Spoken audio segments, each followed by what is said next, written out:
Me ha gustado mucho la presentación de Juan María Nin. Hay que decir que los panelistas disponemos de la presentación con antelación, por tanto, bueno, no mucho, un par de días antes, y tenemos entonces cierta ventaja al saber de qué va a hablar y en ese contexto pues, poder organizar nuestra reflexión adicional y las posibles preguntas. Como bien ha dicho Rafael, mi disciplina académica es la econometría. Y así como, en principio, la econometría y Juan María, las predicciones económicas, a eso me referiré después por algún tipo de opinión sobre las mismas. Y es cierto que, aunque a priori me puede llamar más la atención en los temas cuantitativos, he hecho en falta últimamente en la economía una reflexión más profunda, como lo que se está haciendo hoy aquí en esta sesión, una reflexión, un análisis de lo que ocurre sin tener que recurrir necesariamente a los números o a los modelos, que parece que ahora todos los artículos académicos están impregnados de modelos, números, y si no, no van a ninguna parte. Yo quiero situar mi aportación esta mañana, mi reflexión en dos puntos. Primero, la situación previa a la pandemia. Yo no me voy a ir mucho más atrás en el tiempo porque Juan María ya ha hecho una revisión temporal muy amplia. Simplemente yo considero lo que es el punto antes de la pandemia y, por tanto, el año 2019 y el momento actual. Obviamente, para los economistas, cuando hablamos de capitalismo, es inherente recordar la obra de Adam Smith, La riqueza de las naciones, pero han pasado ya más de 250 años y ese capitalismo que en ese momento se planteaba como una acumulación de riqueza ha llegado a unos niveles obviamente insospechados en ese momento del tiempo, y esa búsqueda del interés individual y propio y esa maximización de un beneficio que teóricamente produce el capitalismo como un beneficio conjunto, pues también está ahora mismo por resolver, por plantear, pero es cierto que el capitalismo, la economía de mercado, la economía libre de mercado, la libertad económica, pues han supuesto importantes revoluciones industrial, tecnológica y verde, remodelando el mundo natural y, lo que es más importante, y yo desde luego así también lo creo, transformar el papel del Estado en relación con la sociedad. En este momento, este capitalismo que ha ido pasando por esas revoluciones industriales, y ahora ya estamos en la 4.0, a la que también se ha referido Juan María, pues evidentemente compartimos la importancia que tiene la transformación tecnológica, el desarrollo significativo del nivel de vida, el desarrollo de innovaciones que han hecho que mejore el bienestar humano. Tenemos una elevación de la esperanza de vida que es plausible, obviamente. Ha hecho posible explorar el espacio, tener satélites que nos permiten conectarnos entre nosotros. Llegar a la Luna ya se queda corto incluso con el hecho de tener unos robots en Marte que nos envían imágenes y recogen muestras. Bien, estos avances, estos dispositivos hacen incluso que hoy en día haya personas que puedan seguir este seminario a través de Internet. Y también es cierto, en la línea que conectaba con la inteligencia artificial, que posiblemente eso no sustituya la labor que hacemos los economistas, pero que una inteligencia artificial bien utilizada en este contexto del mundo actual del capitalismo pues pueda ayudar para anticiparse a posibles soluciones de situaciones de crisis. Esa información recogida y bien administrada te puede decir, oiga, usted va por este camino y cuidado, como puede ocurrirle a un médico cuando analiza los resultados de un paciente. Bien, también es cierto que el capitalismo ha supuesto un avance, como decía, en este estado de bienestar, pero que ha revelado ciertas desigualdades, externalidades negativas y unos efectos colaterales no deseados, y que el Estado ha asumido un papel relevante porque lo que tenía que hacer era asumir aquello que la iniciativa privada no quería o no podía hacer frente a ello, y que también se ha asumido de alguna manera que el Estado pues, tuviese las competencias en sanidad y en educación precisamente para ese bienestar conjunto de la ciudadanía. Bien, la aplicación de mecanismos correctores también ha supuesto la transición hacia una economía social de mercado. A mí me gusta más hablar de economía social de mercado que de capitalismo, y esto lo hablaba, o se refería mucho a ello mi querido y admirado Emilio Fontela.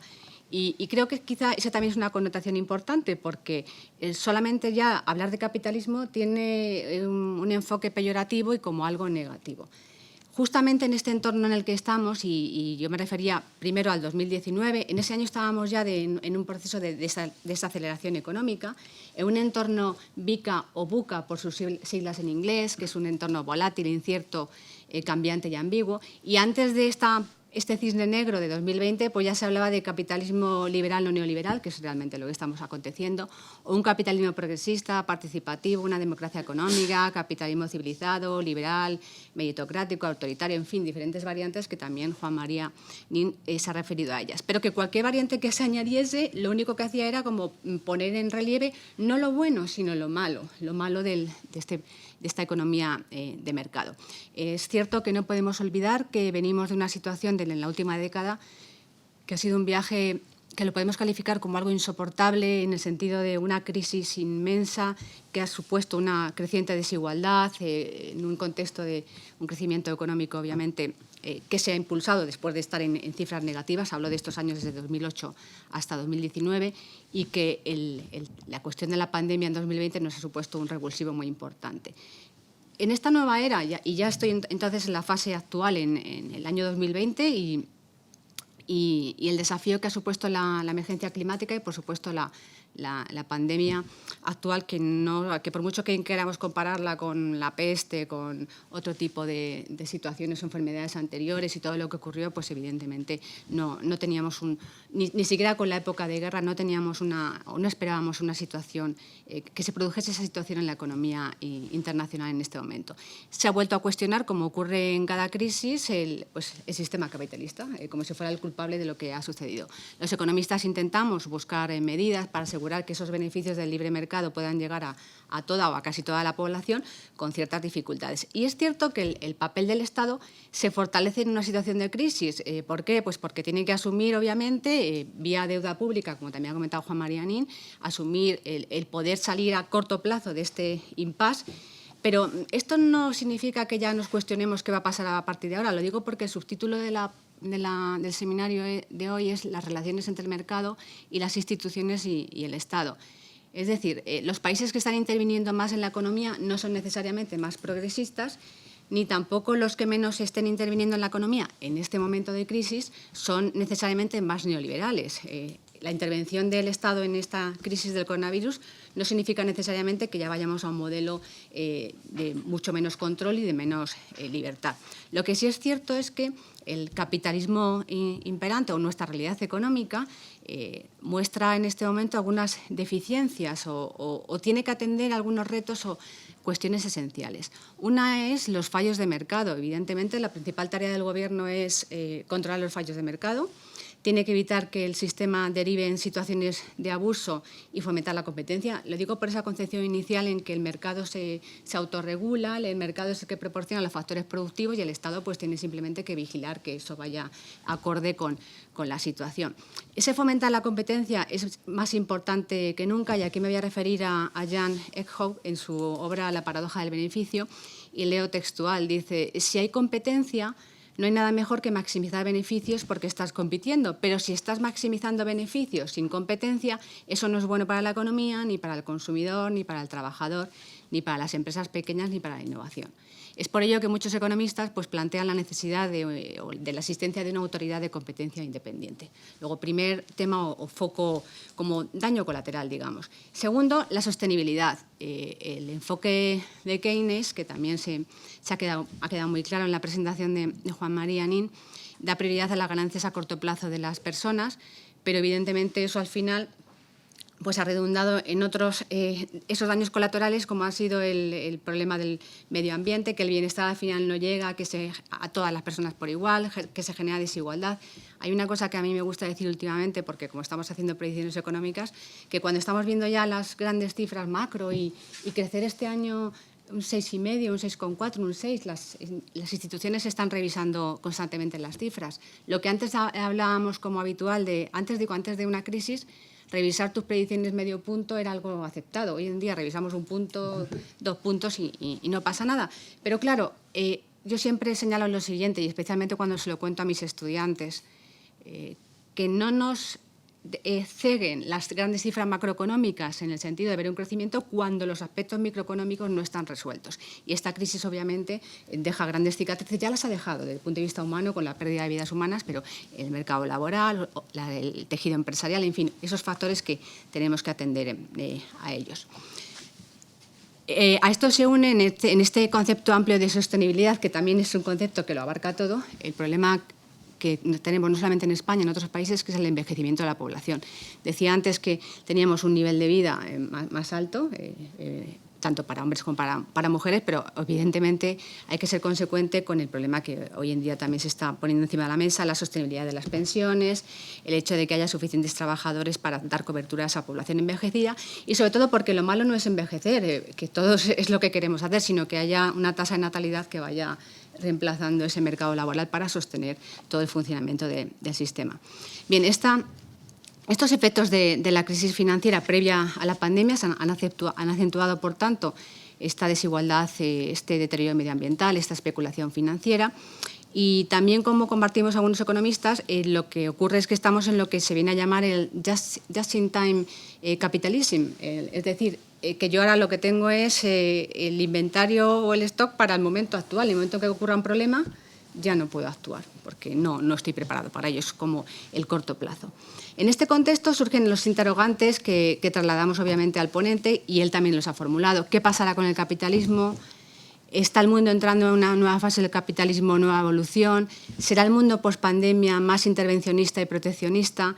¿Se verán afectadas nuestras libertades individuales? Yo no me voy a referir ahora a algunos autores que son muy críticos con el capitalismo actual, porque por cuestiones de tiempo no lo tengo, pero sí quiero conectar en el final de mi intervención con este nuevo capitalismo en la era 4.0, donde queda evidente que las tecnologías juegan un papel importante y determinante y además que estamos viendo incluso la aparición de plataformas de colaboración y cooperación en la ciudadanía, que eso también rompe con esa imagen inicial del beneficio individual o la aportación individual, sino un trabajo conjunto. En esta nueva era no perdamos la referencia no solamente al concepto amplio de inteligencia artificial, sino el paso de los datos a la información y de esta al conocimiento, de lo tangible a lo intangible, de lo analógico a lo digital, de lo lineal a lo circular, que marca lo que serían los procesos productivos, y de lo individual a lo colectivo y colaborativo. Creo que esas son las grandes enseñas de esta era 4.0. Precisamente el Foro Económico Mundial, en su último informe de Global Risk Report, señala las enfermedades contagiosas y la pandemia como un principal riesgo dentro del top 10 de esos riesgos que siempre han venido señalando. Y la globalización es cierto que también se ha visto amenazada por esa vulnerabilidad en las cadenas de suministro. Por ello también estamos viendo ahora que surge el concepto de reshoring, que se basa en el retorno al país de origen de los procesos productivos anteriormente deslocalizados, porque ha sido un problema que hemos vivido en el año 2020, el no poder acceder a las cadenas de suministro y, por tanto, la ruptura de las cadenas de valor. Y, por tanto, estamos en un modo de producción cambiante y unos nuevos modos de consumo. Precisamente esta pandemia, que no podemos obviarla, que tenemos que seguir hablando de ella, ha puesto de manifiesto el papel necesario del Estado, tanto en como decía antes, la asunción de la deuda pública para hacer frente a las consecuencias económicas, como el reto que supone la gestión de los fondos europeos, que ahora también es una noticia en boga porque tenemos muy poco tiempo para poder, digo lo que queda de 2021, para poder gestionar los fondos que ya nos han sido administrados. Y quería terminar esta reflexión también recurriendo al barómetro de Edelman Trust, que es porque conecta con las relaciones entre mercado, institución y Estado y esa confianza que podemos tener la ciudadanía. Estamos en un momento de infodemia o pandemia global de información, que aumenta además esa desconfianza generalizada. E incluso en este último barómetro, como decía, las empresas han sido las instituciones mejor consideradas, tanto éticamente como competentes, gracias a cómo han actuado en el desarrollo de esta pandemia. Salidas a futuro, para conectar con Juan María Nin y que él nos conteste, se habla de un capitalismo consciente o con conciencia, que es también lo que se llama el capitalismo ético, esos valores. Se habla de un capitalismo inclusivo que aprovecha el bien común y que incluso hay quien se atreve a decir que sirva para salvarse a sí mismo. Y luego está el modelo, por ejemplo, propuesto por Porritt de los 5 capitales, un capitalismo que contempla 5 pilares como el natural, humano, social, manufacturado y financiero. Y hay empresas que se han unido en un movimiento que es el B Corporation, donde ellas mismas se autoimponen analizar el impacto de sus decisiones en trabajadores, clientes, proveedores, comunidad y medio ambiente. Hablamos de más de 3.500 empresas en 70 países y 160 sectores. Finalmente, ahora ya sí, Rafael, ya termino, considero que es posible un capitalismo sostenible, o como decía Emilio Fontela, una economía social de mercado, pero hace falta liderazgo y cooperación público-privada entre todos los agentes implicados. Por supuesto, suscribo la importancia de recuperar la confianza y eso significa unos valores y principios éticos que no cambien ante criterios oportunistas. Eso es fundamental. Y, por supuesto, apostar por la educación e información como palanca esencial de cambio. Una educación orientada a la creatividad, a la búsqueda de soluciones, a los problemas reales y a los retos que afronta la sociedad. Y atender además a los procesos de actualización y adquisición de competencias, lo que se llama el reskilling y el upskilling. En este caso, aunque sirva un poquito, una milésima de segundo, acabamos de hacer un monográfico en la revista Economistas que presentamos el próximo miércoles y aquí hay reflexiones en torno a todos estos temas que yo pues, os animaría a ello. En mi caso particular está la reflexión sobre la educación. Todo lo que lleva acompañado la palabra transición o transformación afecta sin duda al capital humano porque tiene que adaptarse a esta nueva situación. Y una última reflexión con las predicciones. Las predicciones están ahí, podemos creerlas o no. Me refiero a las predicciones económicas. Yo aconsejaría siempre utilizarlas, pero como decía mi gran maestro, que es Antonio Pulido, y al que siempre que puedo recurro a él, aunque ya no esté aquí con nosotros, simplemente no pidamos a la economía lo que no puede dar, ni leyes de resultados seguros ni predicciones de acierto asegurado. Tampoco se lo podemos pedir al sociólogo, al psicólogo, al politólogo, ni tan siquiera a nuestro médico ni a los predictores del tiempo. Debemos conformarnos con explicaciones consistentes de pasado, reglas sensatas para actuaciones presentes y predicciones útiles de futuro. Predecir el futuro del capitalismo enlaza con entender la limitación que tiene la predicción económica y empresarial en el mundo actual. Muchas gracias.